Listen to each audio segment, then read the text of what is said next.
As a kid, I always loved to come down to San Francisco and see all the art and music, and so I always wanted to live here and be an artist. I've been curious about henna for probably 15 or 20 years, and I like that it's ephemeral.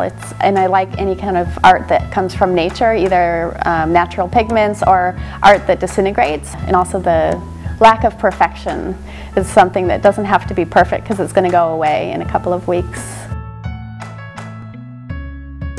A friend of mine from Morocco actually was the person who first showed me how she mixed henna and some of the Moroccan designs, which are very geometric and kind of a little bit more primitive than the Indian designs that are really, lacy and refined. But that experience with her was kind of the first night that was super exciting. I really like to use negative space. I feel like the negative space is as much a part of the design as the design itself. And even 100 years ago, the designs were really simple. Like, people may have just dipped the very ends of their fingertips and put maybe a big circle and a few dots in the palm and called it a day.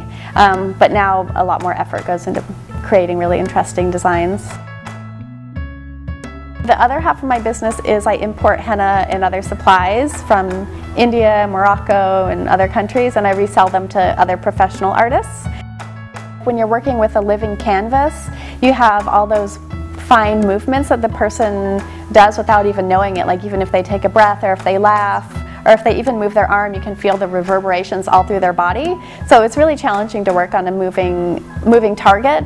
But then it's also interesting because the shape of their body will start to dictate the design. So I may have an idea for a design, and then it takes on its own life because of the person's body.